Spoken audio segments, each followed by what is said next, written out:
Abra comigo a sua Bíblia no livro de Colossenses, capítulo 2. Colossenses, capítulo 2.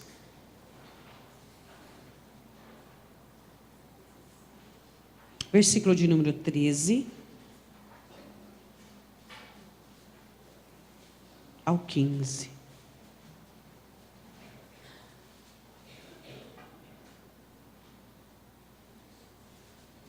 Quando você sai na sua casa nessa segunda-feira, num culto esporádico, certamente é o Espírito Santo de Deus quem move você. Não existe outra explicação. Ele manifesta no seu coração um posicionamento de gratidão por tudo o que Deus tem feito na sua vida. E convence você da necessidade de estar neste dia aos pés do Senhor, agradecendo por tudo o que Ele tem feito, mas mostrando a Ele que você ainda necessita. Porque ainda você vive num mundo difícil, com pessoas difíceis, com situações difíceis. E aí você clama a Ele por proteção, por sabedoria, por ajuda, por graça. E Ele vem ao seu encontro. Amém? Colossenses capítulo 2, versículo 13, diz a palavra do Senhor. E quando vós estáveis mortos nos pecados e na incircuncisão da vossa carne, vos vivificou juntamente com Ele, perdoando-vos todas as ofensas. Havendo riscado a cédula que era contra nós nas suas ordenanças, e a qual de alguma maneira nos era contrária, e atirou do meio de nós, cravando-a na cruz, e despojando os principados e potestades, e o expôs publicamente, e deles triunfou em si mesmo. O texto vai ser baseado nesse versículo 15, eu gostaria de lê-lo novamente com você. E despojando, você sabe o que é despojar? Deixar nu, arrancar tudo, tirar toda a condição. Despojando os principados. Você sabe o que é principado? É uma região cujo governo está na mão de um príncipe. Potestade, o que é potestade? São forças, são poderes. Então diz que o Senhor Jesus Cristo despojou os principados, as regiões, e também as potestades, e expõe publicamente. Quando o Senhor diz que expõe publicamente, é para que você tome consciência de tudo aquilo que está acontecendo. Ele diz, e o expôs publicamente, e deles triunfou em si mesmo. O Senhor Jesus despoja o inimigo, o Senhor Jesus expõe publicamente, e o Senhor Jesus triunfa. Então diga assim comigo, o meu Senhor Jesus me mostra as artimanhas, isso Ele expõe. Ele despoja e me faz triunfar. Amém? Ao sentar, abra comigo a sua Bíblia em Neemias capítulo 4. Neemias capítulo 4.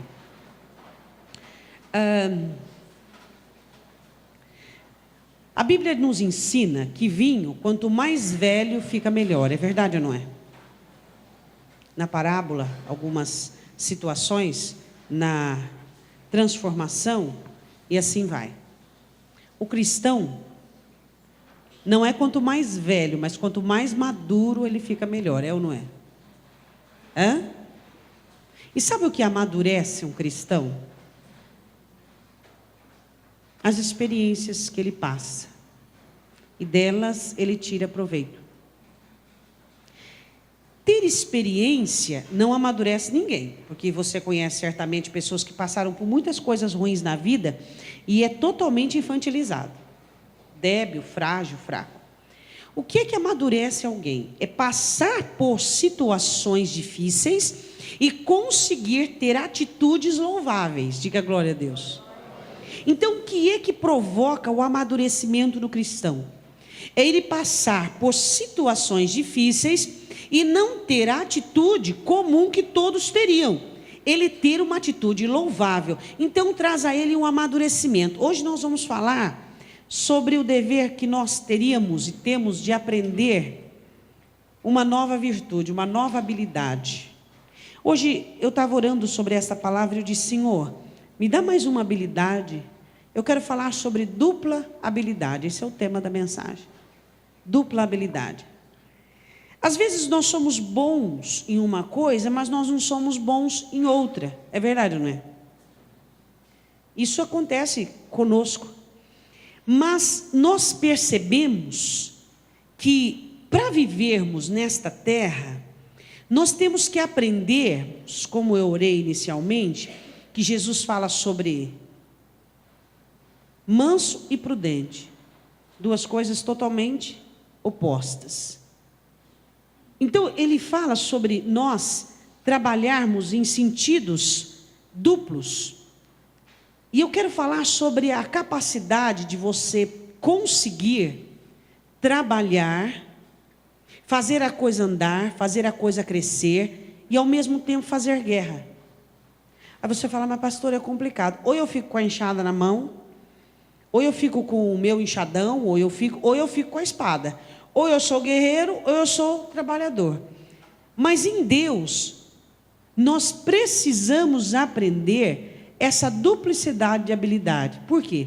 Porque se você for só trabalhador, a hora que vir as trevas, a região das trevas, você vai acabar perdendo, ou contaminando, ou sendo prejudicado no seu trabalho. Se você for só guerreiro, e não souber trabalhar, e não souber fazer a coisa andar, você vai ser um guerreiro sem produtividade. Então, a questão é nós entendermos, como a palavra do Senhor nos ensina, aprendermos a ter essa duplicidade de eficiência. Vamos ver em Neemias capítulo 4, versículo 11. Vamos lá. Neemias 4, 11. Bom, só para recapitular um pouquinho a vocês, Neemias começa a reconstrução dos muros e os inimigos se levantam. O diabo, quando ele vê você crescendo, você melhorando, você prosperando, você tentando consertar coisas, você tentando fazer algo, ele fica desesperado. Por quê? Porque toda obra que Deus faz na sua vida dá glória a Deus, é ou não é? Toda obra que Deus realiza na sua vida, a glória é de Deus, a honra é de Deus. As pessoas vão ver, vão contemplar, vão reconhecer, você vai crescer, a sua fé vai ser motivada e muitas outras coisas vão acontecer. Então, quando Satanás observa que a sua vida está dando uma guinada, está melhorando, saiu daquela pasmaceira, daquela mornidão, que você está saindo do casulo para virar borboleta, ele fala, peraí, eu preciso atrapalhar de alguma maneira. Então, quando Neemias começa a reconstrução, os inimigos se levantam. E qual foi a primeira estratégia do inimigo? A primeira estratégia do inimigo foi, vamos debochar deles. Vamos ver se eles são sensíveis a deboche. Vamos desafiar eles. Primeira estratégia do inimigo é a língua, é a fala. Essa é a primeira estratégia do inimigo, para ver se você cai na rede. Aí o que acontece? Os inimigos começaram a falar, esses fracos judeus, esses inúteis, esses muros que eles estão levantando, isso aí vão cair em pouco tempo e tal. O que Neemias fez?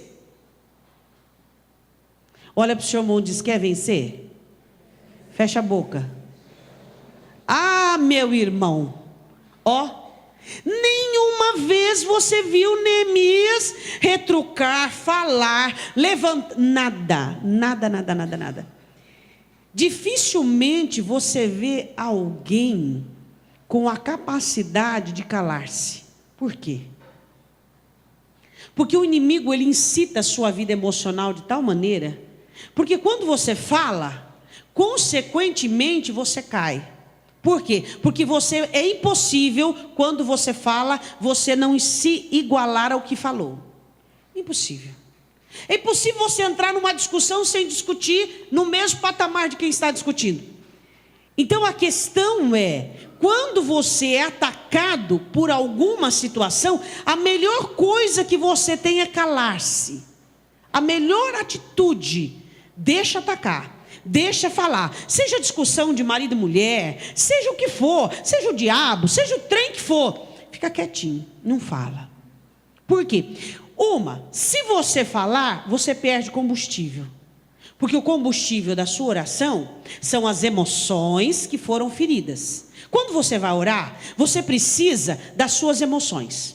As suas emoções feridas, o seu choro, sua dor, sua angústia, sua indignação, sei lá o que, é que vai fazer com que a sua oração suba sua lágrima. Deus recolhe a sua lágrima. Então, se você fica, discute com um, fala com o outro, e barganha com o outro, e quando você for orar, você não vai ter o que orar. Você vai orar o quê? Sabe, Senhor, é mesmo, estou irritado, estou nervoso, porque não aguento mais. Aquele lá eu falei aquilo, aquele outro eu falei aquilo outro, aquele outro eu falei aquilo outro. Você fala o quê para Deus? Sua oração não vai ser oração, vai ser uma murmuração. Mas quando você se cala, o que você faz? Você já viu alguma vez na vida Davi retrucar alguma acusação, alguma condenação, alguma injustiça? Nunca, nunca.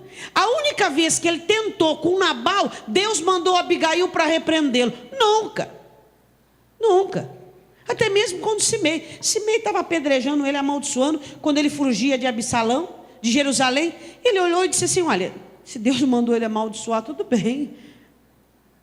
Qual é o problema? Meu negócio é com Deus, não é com Simei. Simei estava falando: está vendo? Seu próprio filho, aí, olha o que está virando tua vida, você prejudicou, você é sanguinário. Aí os guerreiros dele falaram assim: com uma lança, um ataque, nós vamos cortar a cabeça dele. Davi falou: não, espera aí um pouquinho. Jesus olha para os discípulos dizendo assim: Jesus, pode mandar vir descer fogo aqui? Jesus diz assim: de que espírito vocês são? Essa é a questão, de você mostrar para Satanás de que espírito você é, de você mostrar para o diabo de que espírito você é. Você é forte, mas não para retrucar. Você é forte não para entrar na ciranda de Satanás, porque quando você discute com o seu cônjuge ou discute com alguém, é impossível você não entrar no mesmo patamar que ele. Fica tudo igual. Deus perde a chance, Deus perde a oportunidade. Aí o inferno se levanta, começa a cantar vitória. Então nós temos que ser mais inteligentes. O que é a sabedoria? A sabedoria é a força inteligente. E o que são as emoções? Força emocional. Qual que você opta? Pela sua força inteligente ou pela sua força emocional? Seu coração quer pôr tudo a perder, mas a sua mente, o seu espírito descalma. Fica tranquilo, assossegue. Deus está nesse negócio. Nenhuma folha da árvore cai sem a permissão dele. Fica crente, continua crente, permanece crente. Porque a aflição não pode tirar o cristianismo de você, pode? Olha para o seu irmão e diga: fecha a boca. Fecha a boca. Quietinho. Dobra o joelhinho no chão. Senhor, estou triste. Senhor, estou indignado. Não importa a oração. Senhor, a minha vontade, é isso aí mesmo, vamos falar. Senhor, a minha vontade, eu queria, eu gostaria, o que eu queria. Vai, fala para ele, fala tudo para ele. É para ele, tudo para ele. Primeira vitória. Neemias, quando percebe a ofensa do inimigo, não vai lá falar: nós temos promessa, Deus é conosco. Não se defendeu, não.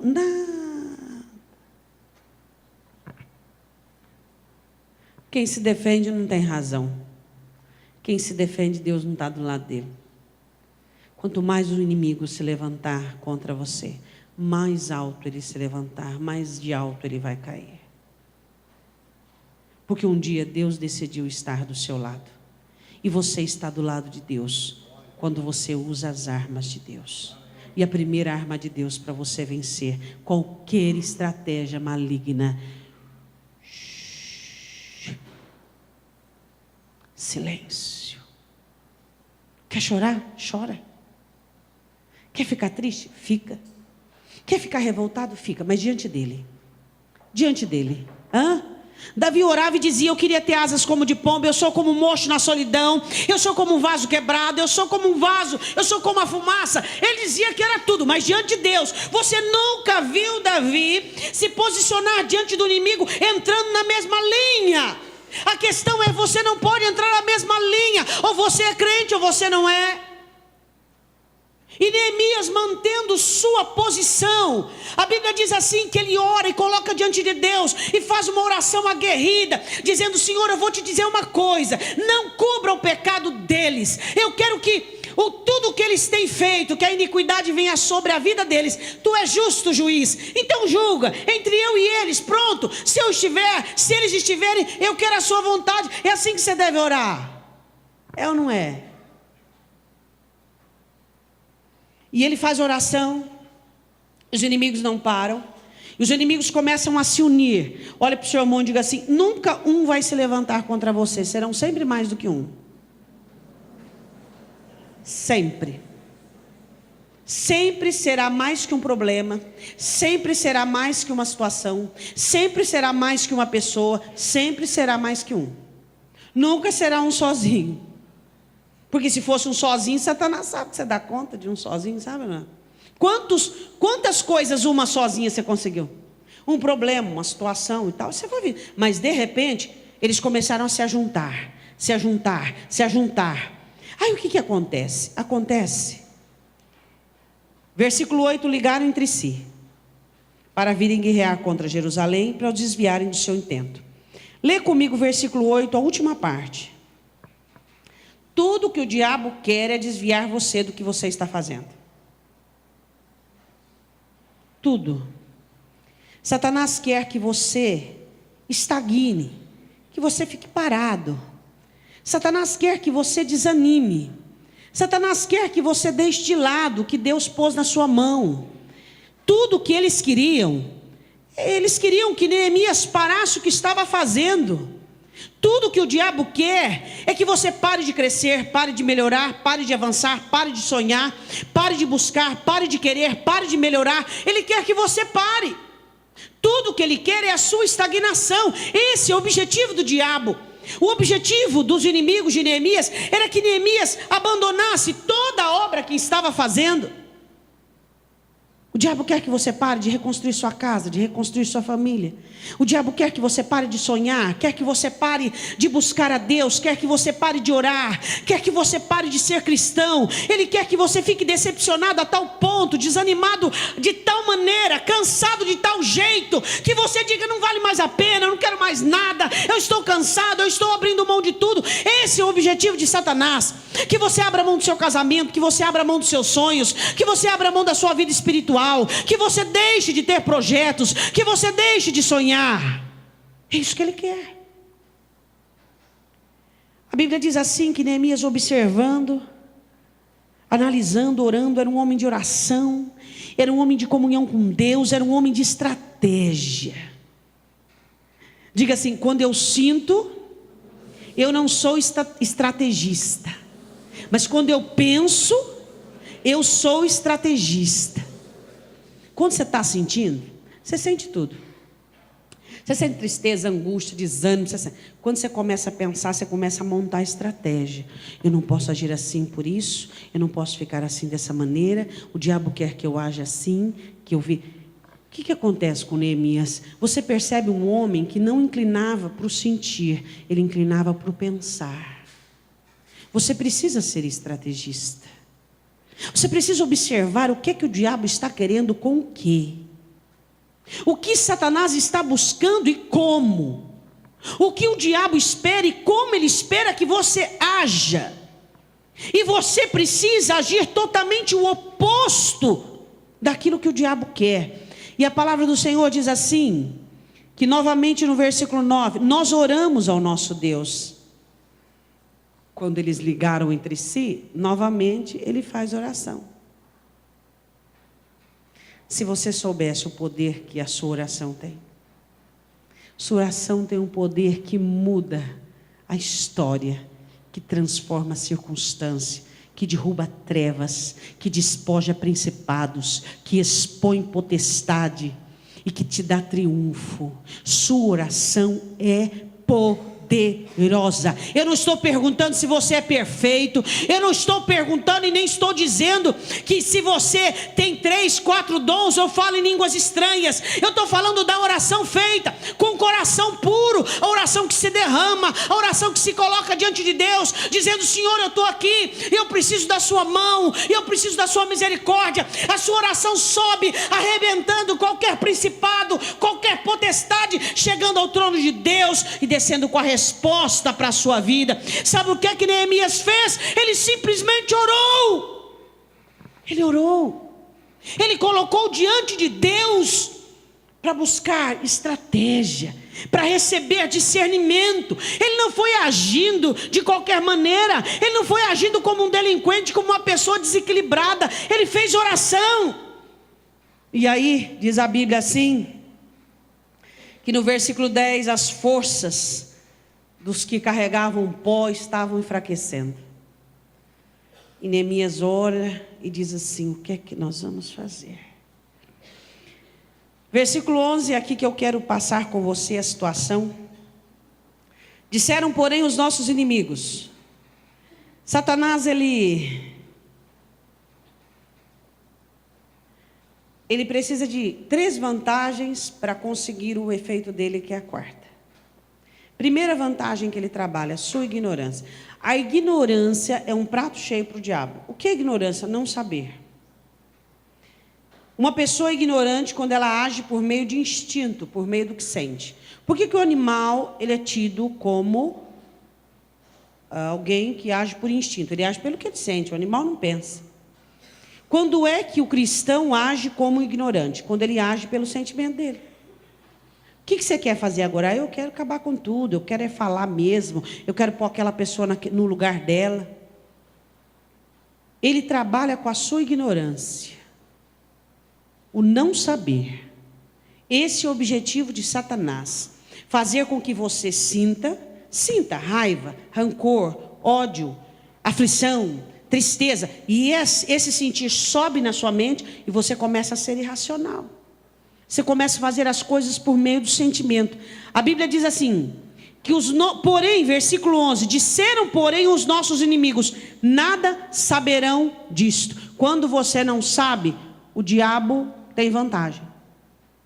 Quando você não sabe como agir, quando você não sabe o que está acontecendo, quando você não discerne se você está sendo instrumento de Deus ou do maligno, tudo que você não conhece e não sabe é vantagem para o diabo. Por isso que o Senhor diz que o conhecimento é a causa de não sermos destruídos. Quando você começa a conhecer, pastora, quando é que eu começo a conhecer? Quando você sai da sua defesa, você começa a enxergar as coisas de um outro ângulo. O diabo quer que você se sinta vítima. O diabo quer que você se sinta a pessoa mais azarada do mundo, a pessoa de menos sorte, a pessoa mais injustiçada. Aí você falou, pera um pouquinho. Isso aí não é verdade, vamos dar uma olhada. Deixa eu sair de cena um pouquinho. Espera um pouquinho, será que eu não estou vendo? Que Satanás está usando a minha aflição para me judiar? Que Satanás está usando isso para me abater? Está usando aquilo? Você começa a ter teor de conhecimento. Será que eu não estou percebendo que este medo é mentiroso? Isso aqui não existe. Isso aqui é a criação da minha mente. Satanás brotou isso em mim. Ele implantou isso em mim e eu estou acreditando. Será que eu não estou vendo isso, aquilo e aquilo outro? Satanás está aproveitando do que eu estou sentindo para implantar pensamentos na minha cabeça. E eu estou recebendo esses pensamentos como meus. Então ele diz assim, o inimigo está dizendo, eles não saberão. Satanás trabalha com a nossa ignorância. E quando é que eu sou ignorante? Quando eu começo a agir pelo que eu sinto e não por aquilo que eu sei. Você sabe muita coisa. Sabe muita coisa aqui. Mas quando mexe com o seu coração, parece que você se torna um tanto retroativo. Quando mexe com o nosso coração, parece que a gente retrocede. E nós não podemos ser assim. Nós temos que agir prestando a Ele um culto diário racional. Diga glória a Deus. Primeira vantagem do inimigo, sua ignorância é minha ignorância. Não é assim? Achar que tudo está perdido, que não tem mais jeito, que você é a pessoa que mais sofreu, não é assim? Eu sou a pessoa que mais sofri na face da terra, eu sou a pessoa que mais me esforcei, não é assim? E aí você começa se vitimando, quando você percebe, você deixou de ser um instrumento na mão de Deus, e você começa a ficar na defensiva. Segunda vantagem de Satanás, nada saberão disto nem verão. Diga comigo, visão. O Senhor diz que Satanás cega o entendimento das pessoas, cega os olhos das pessoas. Você tem que ter visão para enxergar. Pastora, mas o que eu estou vendo atualmente é muito desagradável. O que eu estou vendo atualmente é decepcionante, é sem diagnóstico, é sem perspectiva, é sem alegria. Tá. Muitas vezes, o que você vê no momento é a obra de Deus sendo feita. Quando você está construindo uma casa ou reformando alguma coisa, tem alguma coisa bonita ali? Aqueles tijolos expostos, aqueles ferros no chão, aquele monte de poeira, tem alguma coisa bonita ali? Às vezes você tem que até andar com cuidado, né? Mas depois, quando você vê aquela obra pronta, você fala assim, mas que coisa bonita, né? É ou não é? Quando você olha para a obra de Deus sendo feita, você às vezes acha feio, você não te dá ânimo, não te dá perspectiva. Às vezes tem dia que você desanima, tem dia que você não gosta, mas ela está sendo feita. Aí quando a obra termina, fica lindo. Você fala assim, mas que coisa linda que Deus fez. Então você tem que considerar que quando Deus está trabalhando, não tem muita coisa bonita para ver. Ele está trabalhando, Ele está edificando. Tem coisa que Ele tira do lugar e fica no lugar errado por um tempo, até Ele pôr outro no lugar. Existe coisa que Ele diz assim, isso aqui não serve, isso aqui não vai dar para nada. Ele joga fora, aí você fala, não, Senhor, não joga fora não, me devolve aqui. Aí Ele fala, não, tem que jogar fora. Quando Deus está trabalhando, muitas coisas não são como você gosta, mas depois elas se tornarão aprazíveis aos seus olhos. Então você precisa aprender a respeitar o trabalhar de Deus e não se ater, como a Bíblia diz, pela sua visão, porque a Bíblia diz que aquele que tem fé não anda por vista, ele anda por fé. Você crê que vai ficar bonito, você crê que vai dar certo, você crê que vai funcionar, você crê que aquela bagunça de Deus, você fala assim, a minha vida é uma bagunça. Mas quando Deus tira as coisas do lugar, aos seus olhos parece que está bagunçado. Mas Deus vira de cabeça para baixo aquilo que Ele não gostou para arrumar, fazer tudo de novo. Então procura ter fé e acreditar que Deus está trabalhando. E não se atenha pela sua visão, pela sua ótica. Creia. Enxergue as coisas como Deus quer que você vê. Terceira vantagem do inimigo, até que entremos no meio deles. Isso é bárbaro. Você imagina o que é um demônio no meio de uma situação? Quando é que o diabo entra no meio de uma situação? Quando ele consegue entrar pela porta da frente. Quando ele consegue entrar com a sua permissão, ele entra no meio para alcançar o objetivo dele. Eles tentaram de todas as maneiras parar a obra, parar a edificação, não conseguiram, então nós vamos matá-los. Como é que Satanás mata a sua fé? Como é que Satanás mata o seu ânimo? Como é que Satanás destrói a sua alegria? Como é que Satanás destrói a sua paz? Eu vou falar para você. Ele usa alguém lá da Conchinchina para falar de você, para perturbar você, para prejudicar você. É isso que ele faz? É?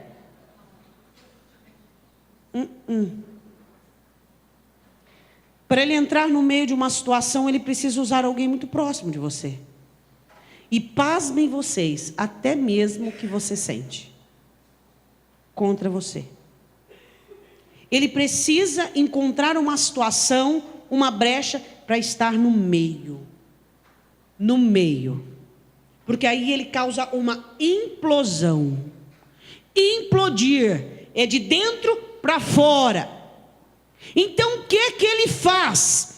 Ele usa meios e maneiras para você estar numa situação ignorante, movido pelo que sente. Segundo, ele precisa fazer com que você não enxergue nada, que você não tenha uma boa ótica sobre o que você deve, como fazer. Terceiro, ele precisa entrar no meio.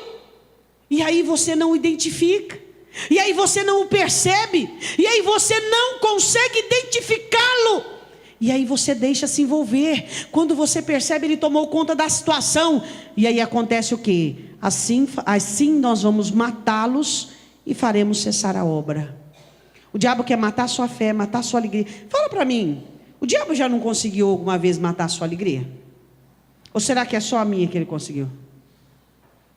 O diabo já não conseguiu matar o seu ânimo? Ou será que é só o meu que ele já conseguiu? É ou não é? Por quê?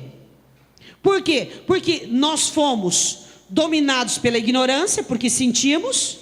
Nós fomos cegos, porque nos atínhamos naquilo que vimos. E ele entrou no meio. Então ele causou morte. Ele implodiu. Então a palavra do Senhor diz assim, que as vantagens que os inimigos procuravam era que eles não saibam de nós, que eles não nos enxerguem, que nós entremos à escondida para poder matá-los. Mas a Bíblia diz, você leu em Colossenses capítulo 2, do 13 ao 15, que o Senhor Jesus expõe publicamente os principados e potestades e despoja-os e triunfa sobre eles. Diga glória a Deus. O que é que Neemias fez? Versículo de número 12. E sucedeu que, vindo os judeus que habitavam entre eles, 10 vezes nos disseram: de todos os lugares tornarão contra nós. Lembra que a mensagem é dupla habilidade. Os que trabalhavam na obra, que iam nas cidades vizinhas ao arrebaldes, disseram: eles estão ali esquematizando, vão vir de todo canto, de todo lado. Por isso que um problema não acontece só de uma vez, não. É 1, 2, 3, 4, assim vai. Aí diz assim, versículo 13: então pus guardas nos lugares baixos, por detrás do muro, nos altos, pus ao povo pelas suas famílias, com as suas espadas, com as suas lanças e com os seus arcos. Diga comigo, guarda. Sabe o que Neemias podia ter feito? Eu já orei, já entreguei para Deus, agora seja o que Deus quiser. O que Deus quiser vai ser. Às vezes a gente faz isso, né? Quando é que você é dominado pela inércia? Quando você é fraco, é fragilizado. Você tem que saber o que é que te fragiliza. O diabo vai usar isso sempre contra você. Existem pessoas que é fragilizada pela dor, outros pela raiva, outros pela amargura, outros... Descubra o que te fragiliza. A Bíblia diz assim, que Neemias não só orou, mas ele começou a agir. Eles vão vir? Vão. Então tá. Então a primeira coisa, guardar. Diga a primeira coisa. Guardar. Não é atacar, é guardar. Primeira coisa, guarda o que você tem. Cuida do que você tem. O inimigo está numa área, começa a guardar. Guarda a sua mente, guarda seu coração, guarda o que você possui, guarda o que Deus já te deu, guarda as obras que Deus já se realizou. Por quê? Porque são elas que vão te fortalecer para que você continue. Comece a preservar, comece a guardar sua fé, guardar seus intentos, guardar sua paz, guardar as amizades que você conquistou. O diabo quer te convencer que tudo está perdido. Quem diz que tudo está perdido? Quando você estava no mundo, nem ainda tudo estava perdido, porque você tinha propósito de ser achado, é ou não é? E aí, você acha que agora tudo vai estar perdido? Tem um ditado, não sei se é chinês, japonês, que diz assim: enquanto a carruagem passa, os cães ladram. Você é a carruagem, é ou não é? Onde você está? Você está dentro da carruagem. Você tem que passar, meu irmão. Passar. Vai embora. Vai embora. Vai embora. Continue. Trabalha. Luta. Busca. Vai atrás daquilo que Deus tem para você. Pastora, mas eu estou cansado. Deus diz a sua palavra: vinde a mim os cansados e sobrecarregados, que eu vos aliviarei.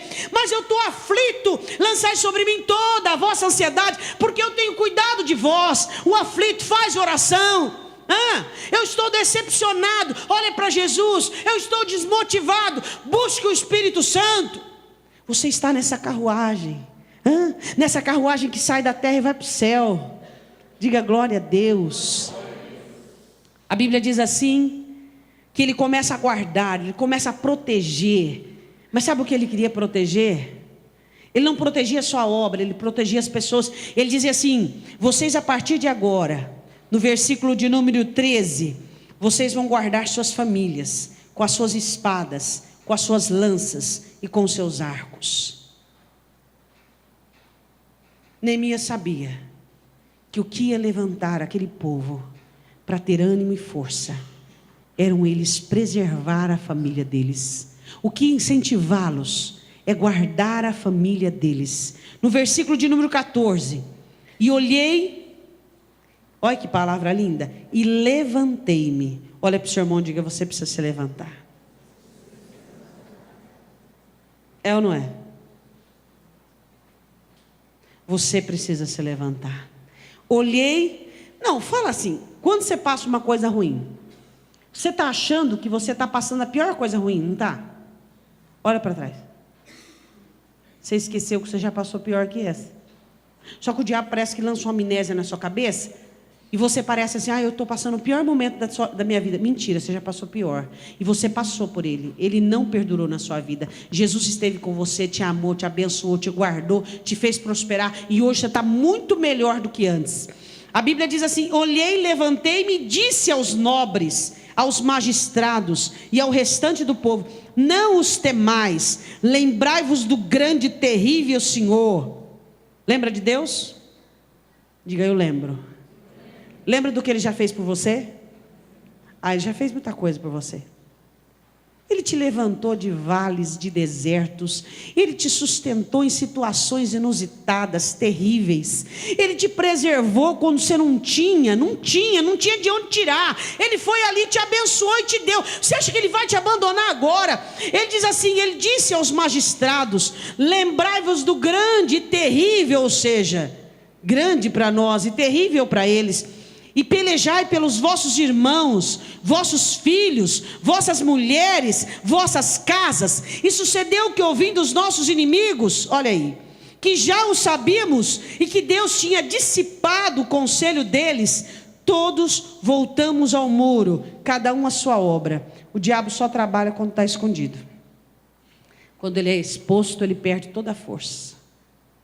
Quando você descobre o que é que o diabo quer e você começa a agir em sentido contrário, perde a força, cai tudo por terra, perde o sentido. Porque tudo que o diabo queria era que você andasse segundo o que ele queria. Você descobriu: você quer que eu fique aflito, triste, amargurado, decepcionado. Vou fazer diferente. Eu vou ficar feliz, alegre, em paz, contente, vou voltar. Então não vai dar mais certo, então eu vou parar de atentar você, de atormentar você. Versículo 16: sucedeu que desde aquele dia, metade dos meus servos trabalhavam na obra, e metade deles tinham a lança e o escudo e arco, e as couraças. E os líderes estavam por detrás de toda a casa de Judá. E os que edificavam o muro, e os que traziam as cargas, e os que carregavam, cada um com uma das mãos, fazia a obra, e nas outras... Diga glória a Deus. Por que Deus te deu duas mãos? Tudo bem que às vezes, se você é destro, a esquerda é com menos habilidade. Nenhum de nós, irmão Marcos, vamos ter habilidade tanto no trabalho quanto na guerra igual. Né, Li? Não. Nenhum de nós vamos ser tão bons na guerra quanto tão bons no trabalho, não é, né? Mas nós temos que pelo menos dar conta do recado. Às vezes você é muito bom no trabalho, é ágil, é dinâmico. E na guerra, às vezes você é ótimo na guerra, sabe guerrear, sabe orar, sabe batalhar. E no trabalho você não consegue dar, mas não importa. Não importa. O importante é que essas duas coisas estejam trabalhando juntas, uma suprindo a outra. No trabalho, ali está você, fazendo o que Deus quer, da maneira que Deus quer, agindo, fazendo a sua vida caminhar. Estou cansado, desmotivado, mas levanta da cama, levanta da situação, vai lá fazer. Na guerra, está lá orando, está lá clamando, está lá buscando a Deus. Na batalha, está ali, está buscando discernimento, está vendo espiritualmente. Acabou de orar, volta para o trabalho, vai fazer a sua vida dar uma movimentada, vai fazer a sua vida dar uma girada. Nós não somos ótimos nas duas coisas, nenhum de nós, porque aí então nós seríamos super crentes. Mas pelo menos nós temos que fazer as duas coisas juntas. Em uma mão, o seu instrumento de trabalho, na outra mão, a sua ferramenta de guerra. Quando você larga a sua ferramenta de guerra, o seu trabalho definha. Você sabia disso? Você precisa trabalhar e fazer guerra. Trabalhar e fazer guerra. Trabalhar e ser guerreiro espiritual, orar, buscar. Mas pastor, eu estou fazendo tudo, eu estou me humilhando, eu estou buscando, eu estou fazendo a coisa andar. Só Deus sabe, eu me levanto com dificuldade, eu vou e eu bato aqui, bato ali. Não desanima, não desiste. Mas você precisa fazer guerra também, orar. Porque João disse, nada vai ser dado ao homem se do céu não lhe for dado.